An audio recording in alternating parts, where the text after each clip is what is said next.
Chega, falta o ar. Quem de nós esperou?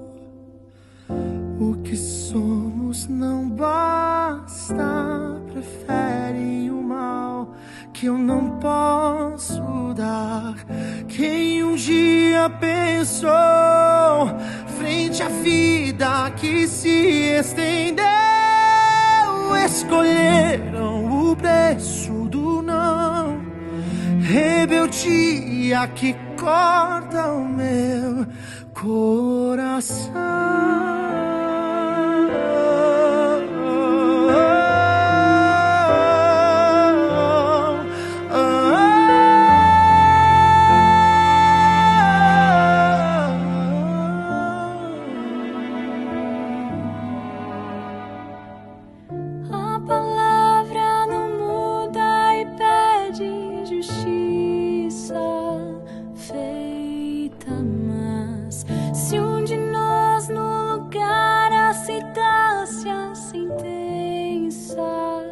De pagar com sangue o preço de outra chance a eles dar.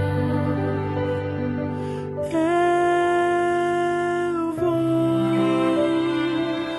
não importa quão longe eu vou.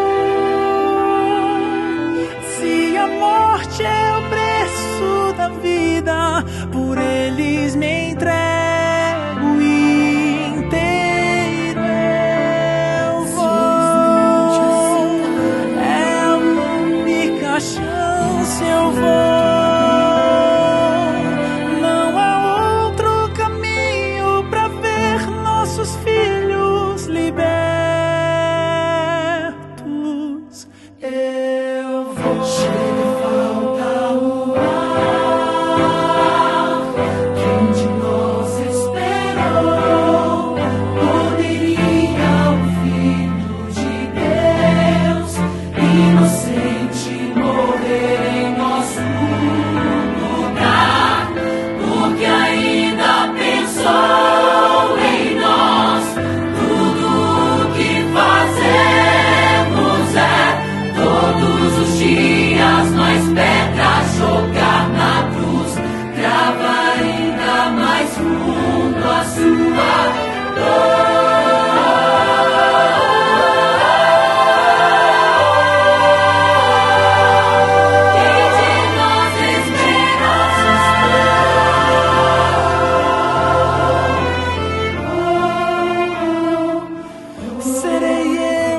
Pagar com sangue o preço de outra chance a eles dar. Eu sou o Cordeiro de Deus. Minha morte é o preço da vida, e hoje eu me entrego inteiro. Eu sou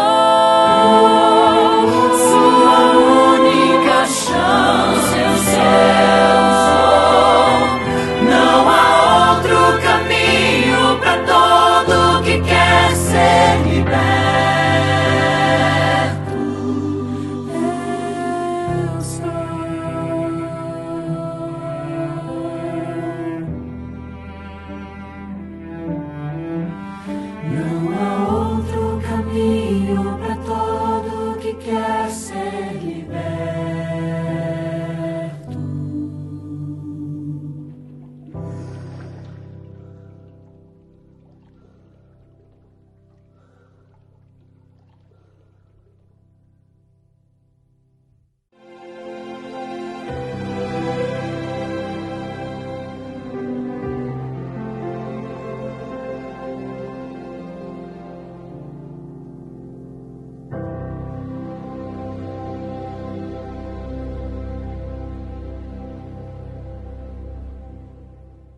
Boa noite, queridos irmãos, amigos. Hoje é um culto especial, né? Um culto de quarta-feira, é um culto de oração. E estamos felizes porque estamos aqui na casa de Deus mais uma vez, apesar de estarmos em condições diferentes. Hoje você está em casa, pode estar no carro, no trabalho, atrás de um computador ou mesmo no celular, mas Deus proveu esse meio hoje para nós ouvirmos a sua palavra. E que bom que nós podemos ouvir a palavra de Deus mesmo em meio a essa pandemia, né? Hoje, como é um culto especial de quarta-feira, você pode ir deixando aí nos comentários o seu pedido, o seu agradecimento, alguma coisa especial que você queira deixar aí para que os irmãos tomem ciência e vão orando também durante a semana, né? E nós iremos falar nesta noite sobre um tema bem conhecido, o rio da vida. E neste momento nós vamos curvar a nossa fronte, aonde você estiver aí, curve a sua fronte também, e vamos falar com o nosso Deus. Querido bom Deus, muito obrigado, Senhor, por mais esta oportunidade. Muito obrigado por mais este culto. Chegamos, Senhor, à Tua santa casa para ouvir um pouco mais da Tua palavra, para dedicarmos um tempo especial para adorarmos a Ti. Neste momento, Senhor, que vamos abrir a Tua palavra, que Tu unge os nossos lábios, unge também o coração daqueles que estão assistindo. Unge o coração da Tua igreja, Senhor, para que seja uma igreja viva, uma igreja abundante de graça para transmitir aos outros que não conhecem este caminho. Um testemunho fiel de que Jesus é o nosso melhor amigo. Muito obrigado, Senhor, por tudo que tens feito na nossa vida. É o que eu te peço e te agradeço por Jesus. Amém. Amém. Muito bem, queridos, vamos discorrer um pouquinho sobre o tema o rio da vida. E nós vamos, no começo aqui, já citar algumas passagens que vão embasar o nosso estudo dessa noite. Você pode abrir a sua Bíblia aí em Efésios, livro de Efésios, capítulo 3, verso 8. Efésios está lá, quase no final da Bíblia, uma das cartas de Paulo. E lá nós encontramos a seguinte mensagem. Efésios 3, 8. A mim, o menor de todos os santos, me foi dada esta graça de pregar aos gentios o evangelho das insondáveis riquezas de Cristo. Eu não sei quantos já pararam para analisar um pouquinho sobre esta frase, o evangelho das insondáveis riquezas de Cristo. Aonde que está as riquezas insondáveis de Cristo? Aonde que eu posso ver, aonde que eu posso pegar, apalpar as riquezas insondáveis de Cristo? Vamos, um outro verso que vai nos ajudar aí também a falarmos um pouquinho desta riqueza. 1 Reis 4, 25. Está lá, quase no começo da Bíblia, o livro dos Reis. Nós vamos ler aí o verso 25 do capítulo 4.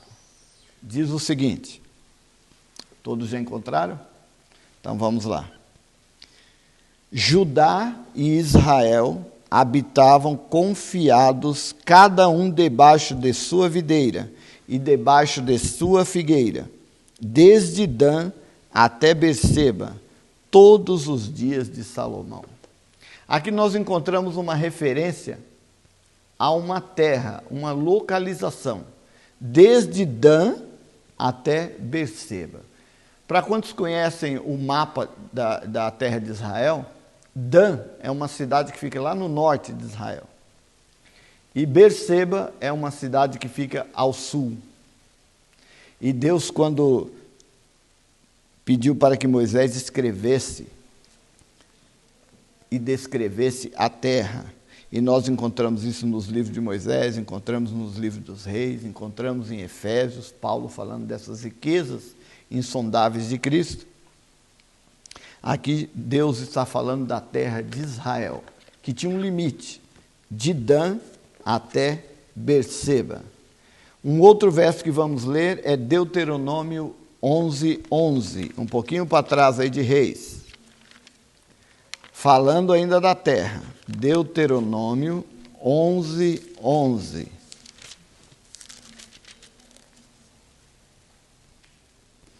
Vamos lá então? Diz o seguinte: mas a terra que passais a possuir é terra de montes e de vales, da chuva dos céus beberá as águas. Ainda falando da terra de Israel, que é uma terra de montes e vales, e que da chuva dos céus beberá. Texto muito. E o último texto, Ezequiel 26. Esse talvez é bem mais conhecido de vocês. Ezequiel está mais ou menos aí no meio da Bíblia. Ezequiel, capítulo 20, verso 6.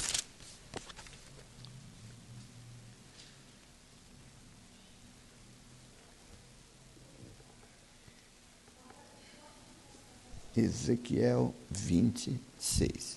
Naquele dia, deixa eu ver se eu estou no lugar certo aqui, sim.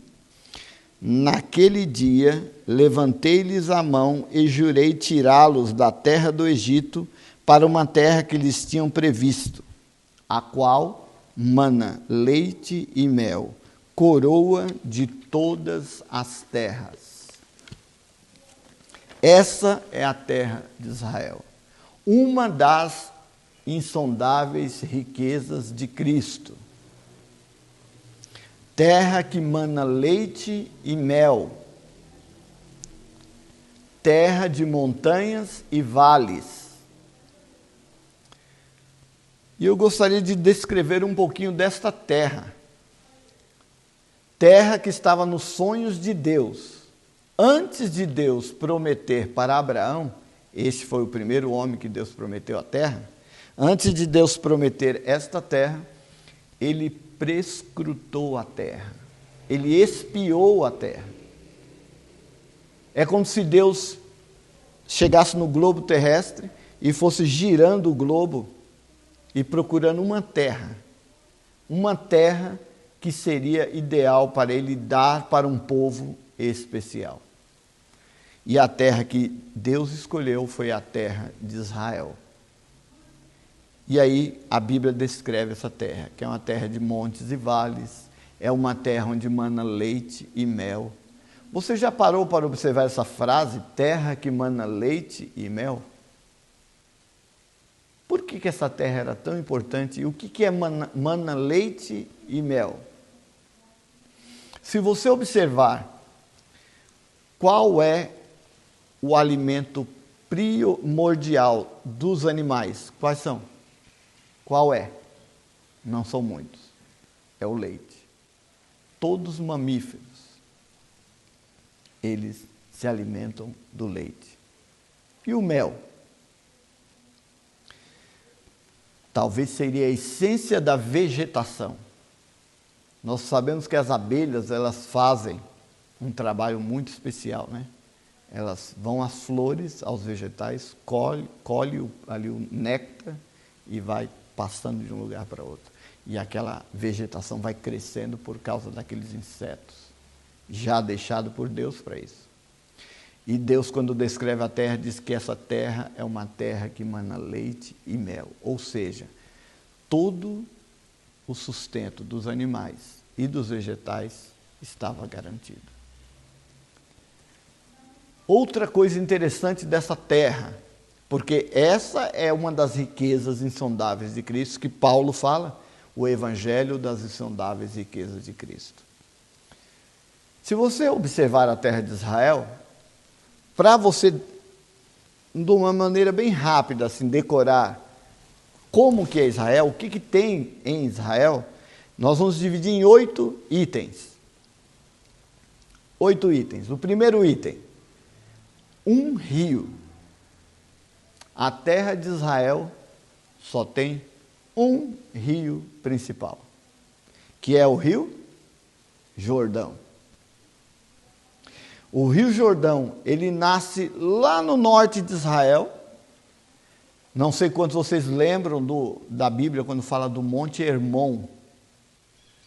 Talvez mais certo ali no Salmo 133, quando diz assim: ó, como é bom e agradável que os irmãos vivam em união.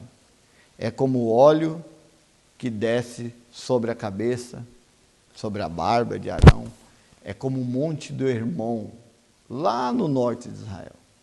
E de lá sai o Rio Jordão.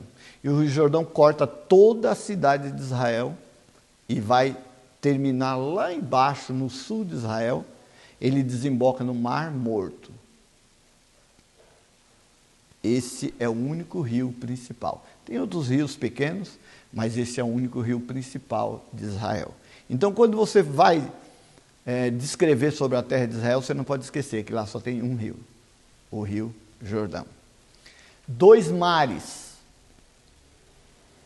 A terra de Israel, onde Deus espiou para dar para Abraão e futuramente para o povo de Israel, ela está entre 2 mares. O grande mar, que é chamado ali o Mar Mediterrâneo, e o Mar Vermelho. Israel está entre esses 2 mares. 3 desertos. A terra de Israel está ali entre esses 3 desertos. O deserto do Saara, que é talvez um dos maiores do mundo, pega todo aquele norte do Egito ali. O Egito é praticamente todo deserto, a não ser aquela beiradinha do rio Nilo ali. O deserto da Arábia e o deserto da Judéia. Então, um rio, 2 mares, 3 desertos. 4 ventos. Nós temos o vento do norte, temos o vento do sul, temos o vento do oeste e o vento do leste. O vento, olha que coisa interessante. O vento, quando sopra lá do norte, vocês sabem que o Monte Hermon é um monte que neva. É a parte mais alta de Israel. E a neve, quando é muito intensa no inverno, quando ela derrete, ela que alimenta o Rio Jordão até chegar lá embaixo no Mar Morto. E além da água do Rio Jordão, existe um vapor que o vento traz lá do Monte Hermon e espalha por toda a terra de Israel, até onde o vento alcança. Tem o vento do sul, que esse já é um vento quente. Ele vem do deserto, então ele vem muito quente o vento. Ó, totalmente o contrário, né? Um vento gelado do norte, um vento quente vem do sul. Do vento leste, ele vem carreando areia do deserto, quente também. E do vento oeste, vem do grande mar, né, do mar Mediterrâneo, um outro tipo de vento. Imagine que coisa interessante, né? Deus controla a terra de Israel através dos ventos também. Nós vemos lá em Apocalipse que fala que um anjo está segurando os 4 ventos da terra. Vocês lembram de Jonas, quando aborrecido com a tarefa de pregar em Nínive, ele volta lá da missão dele, muito grande, importante, e ele senta e diz que descansando e olhando para Nínive, esperando fogo descer do céu e acabar com a cidade. E diz que veio um vento do oeste, do leste, um vento quente, talvez cheio de areia, e Jonas ficou irritado com esse vento, e ele reclama. Então Deus usou a própria terra de Israel para poder ensinar lições para os israelitas. Por isso que essa é uma terra importante, diferente de qualquer terra que existe no planeta, a terra de Israel. Bem, um rio, 2 mares, 3 desertos, 4 ventos, agora 5 regiões. Israel é uma terra especial, ela tem 5 regiões. Ela tem a região costeira, que fica lá próximo ao mar. Ela tem uma outra região das montanhas, talvez essa região onde aconteceu mais os acontecimentos bíblicos, foi nessa segunda região. Ela tem a região dos vales, a região do Jordão, né? Aquela região que pega do norte, sempre você calcula pelos seus dedos, né? As 5 regiões. Ela pega desde o norte até o sul, essas regiões de Israel. E depois do Rio Jordão tem a região montanhosa, Transjordânia, e por último, a região dos desertos. 5 regiões, 6 montes importantes nós temos em Israel. O Monte Hermon, que é o principal, que está lá no norte. Nós temos o Monte das Oliveiras, bem conhecido na Bíblia. Temos o Monte Sião, onde foi a cidade de Jerusalém construída. Temos aquele par de montes ali, né? O Monte Gerizim e o Monte Ebal, importante já desde lá da época de Josué. E a terra também tem 7 espécies. Olha que coisa interessante, a terra de Israel, essa riqueza insondável de Cristo, ela tem 7 espécies. E eu vou citar aqui as 7 espécies. O que tem na região lá de Israel? Cevada, trigo, videira, figueira, romãs, oliveira e tamareira. São 7 espécies. E por último, 8 rochas. 8 tipos de rochas tem naquele pedacinho de terra ali de Israel. Então, muito interessante a terra de Israel. E como nós vamos frisar bem no assunto hoje sobre o rio da vida, eu quero me segurar aí somente ao ponto central da terra de Israel, que é o Rio Jordão, que nasce lá no norte, no Monte Hermon, e deságua as suas águas lá no Mar Morto. Só que tem 2 corpos de águas na extensão do Rio Jordão. Nós temos lá do norte para o centro ali, o Mar da Galileia, e lá embaixo o Mar Morto. 2 corpos de água. Ou seja, Mar da Galileia tem muita vida, peixes. Ali Jesus pregou muitas vezes em volta ao Mar da Galileia, Pedro, seus discípulos. Muita coisa aconteceu ali próximo ao Mar da Galileia. Um corpo de água que tem vida, mas a gente vê lá embaixo o Mar Morto, o segundo corpo de água que não tem vida. Para isso o nome dele já se chama Mar Morto. Ali nenhuma espécie, nem de animal, nem vegetal cresce naquela região. Isso faz nos lembrar, irmãos, de 2 árvores que existiam lá no início da história, no Jardim do Éden, com Adão e Eva. No começo da história, existiam 2 árvores no Jardim do Éden. Uma era a árvore da vida, a outra era a árvore da morte, conhecida como a árvore da ciência do bem e do mal. E nesta terra que Deus escolhe, tem essas 2 representações.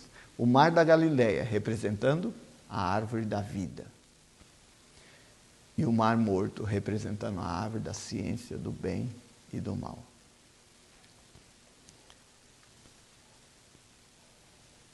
O Rio Jordão, muitas coisas aconteceram ali em volta do Rio Jordão, desde a parte norte até a parte sul. Eu vou citar 2 acontecimentos, um que aconteceu na parte sul do Jordão e o outro que aconteceu na parte norte do Jordão. O povo de Israel estava próximo ao Rio Jordão, próximo a Canaã, já tinham atravessado todo o deserto e agora eles param, acampam ali próximo a Moabe, e dali o próximo passo já era Gilgal, que era a terra ali próxima, aquela campina próximo já ao Rio Jordão, que atravessando o Rio Jordão, eles já estavam dentro de Canaã. E próximo ali a Moabe, Deus chama Moisés e fala: Moisés, sobe ao monte. E Moisés sabia que ali era o final da sua vida. E Moisés morre ali no monte, e Deus esconde o corpo de Moisés.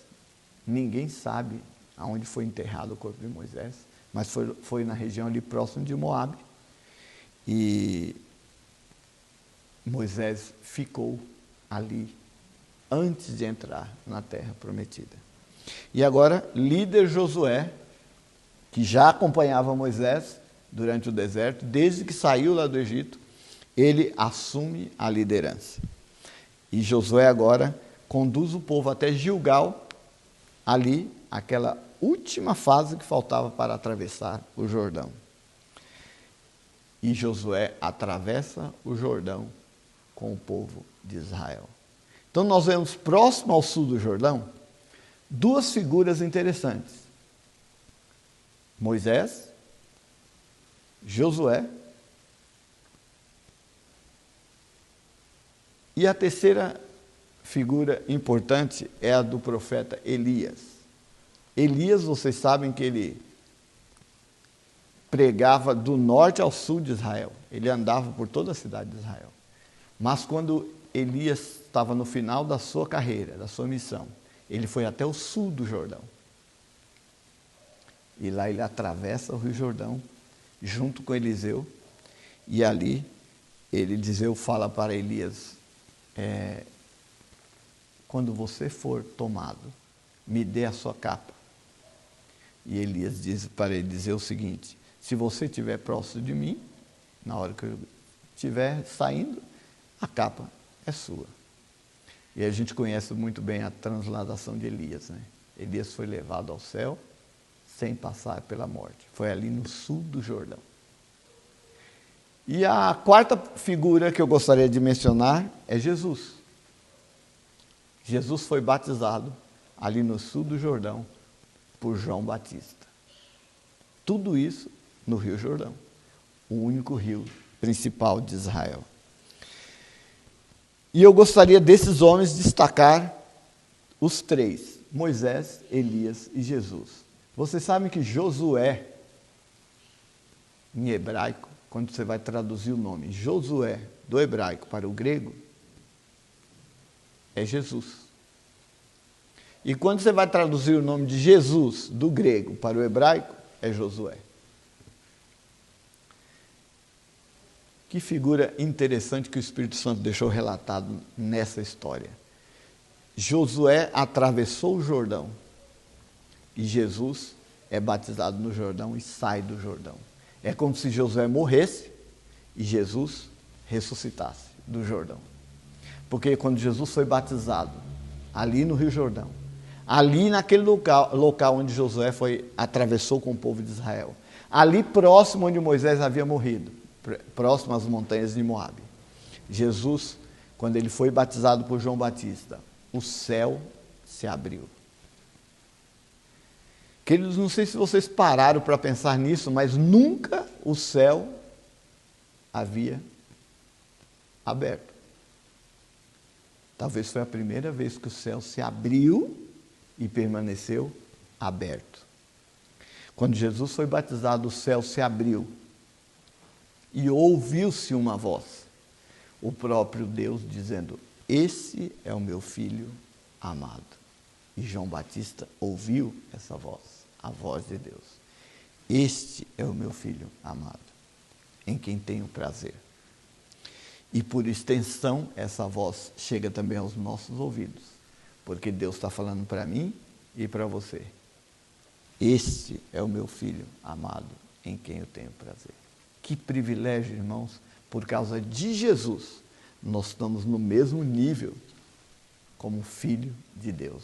Quando nós cumprimos o que Deus quer para a nossa vida, quando nós vivemos a vida que Jesus viveu, quando o Espírito Santo consegue transformar a minha vida semelhante à vida de Jesus, Deus fala: este também é o meu filho amado, em quem tenho prazer. E quando Jesus saiu do Rio Jordão, João olha para Jesus e diz: eis aí o Cordeiro que tira os pecados do mundo. Então esses três homens, Moisés, Elias e Jesus, lá no sul do Jordão, lá mais para frente nos evangelhos você vai encontrar os três lá no norte do Jordão. Elias, Moisés e Jesus Se você pegar todos os milagres da Bíblia, todos, de Gênesis a Apocalipse,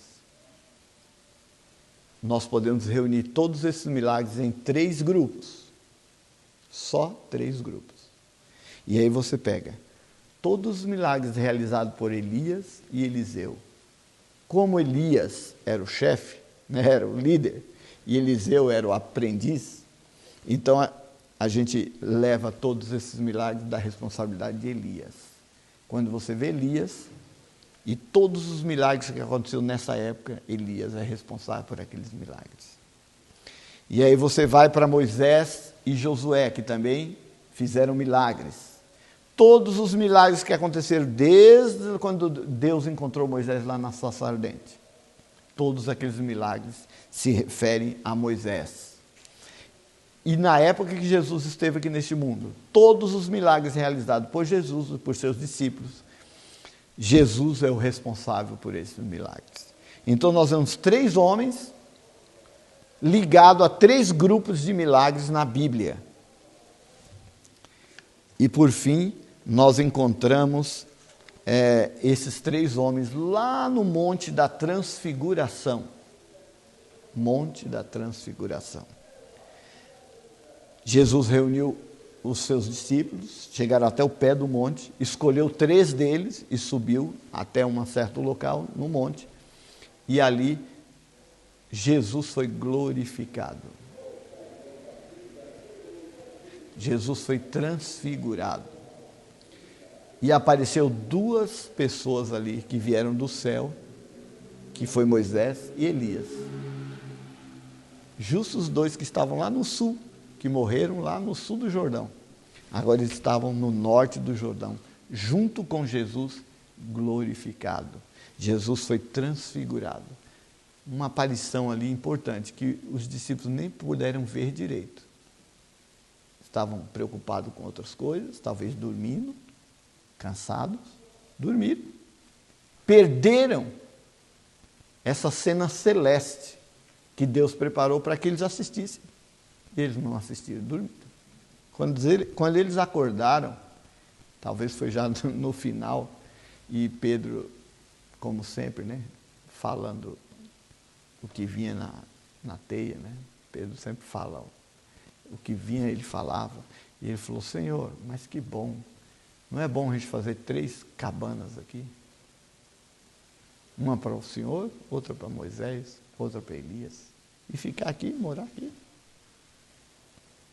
E quando Pedro falou isso, os 2 sumiram, só ficou Jesus. Ou seja, e eles ouvem a voz dizendo: este é o meu filho amado. Assim que no batismo de Jesus, Deus aparece falando: este é o meu filho. E agora no Monte da Transfiguração, Deus repete a mesma frase: este é o meu filho amado.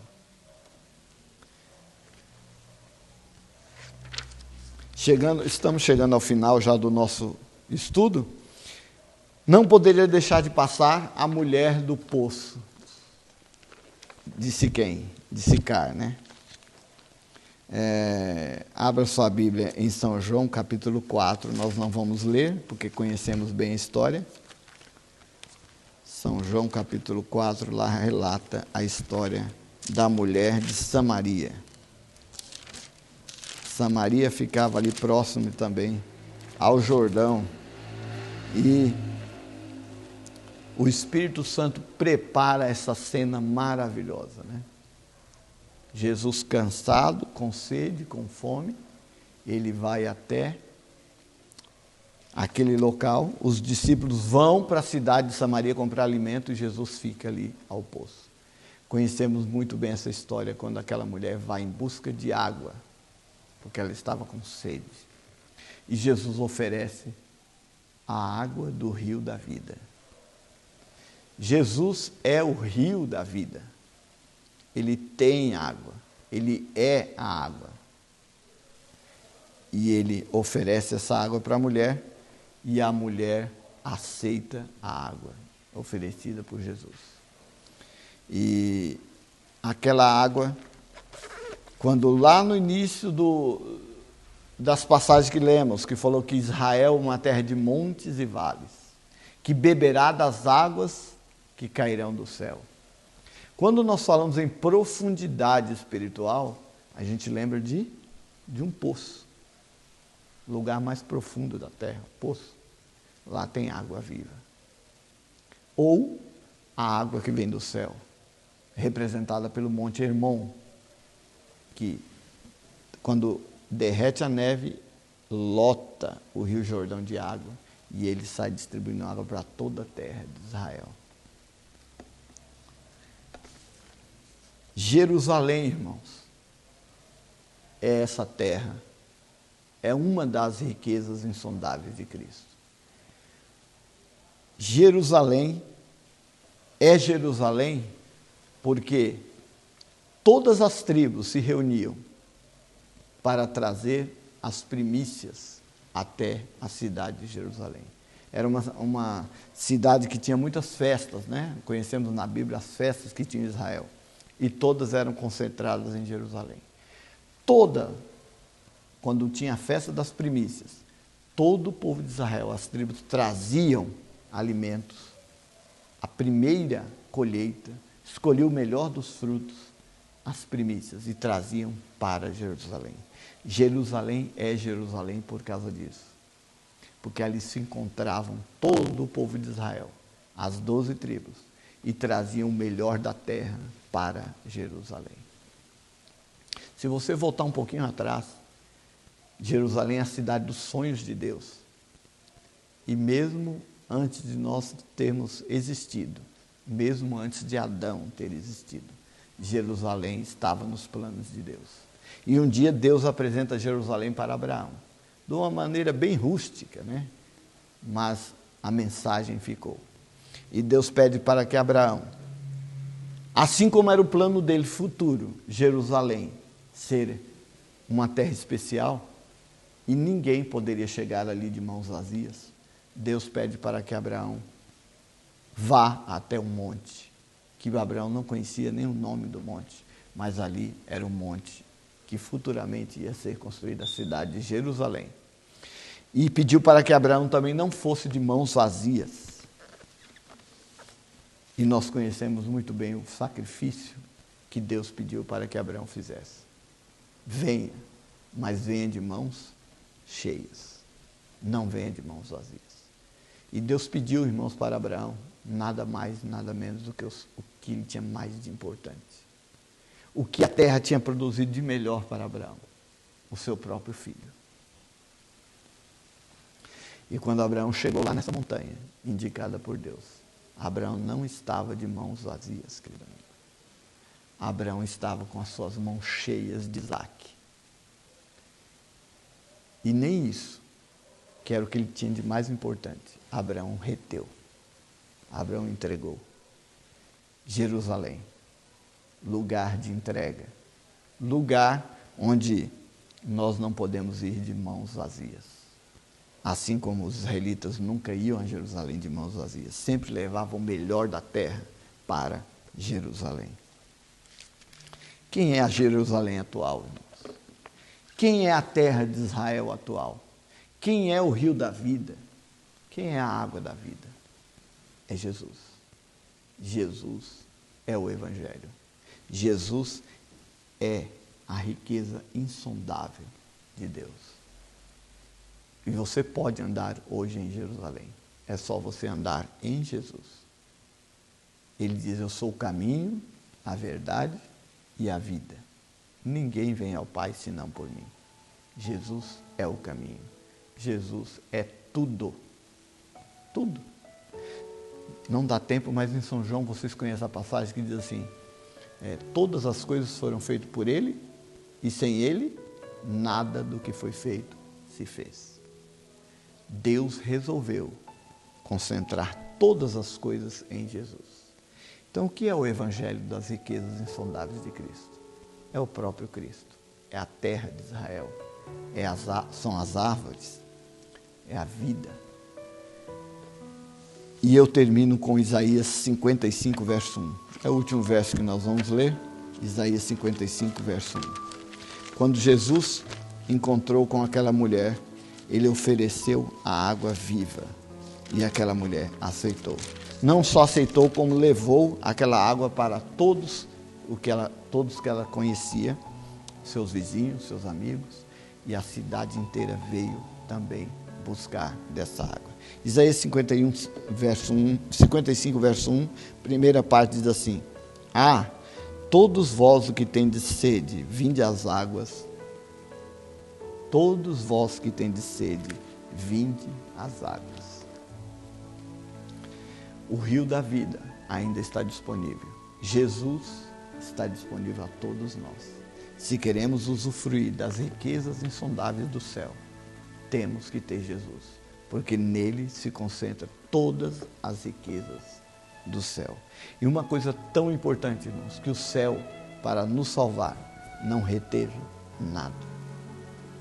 Assim como Abraão não reteve o que ele tinha de melhor, ele não segurou.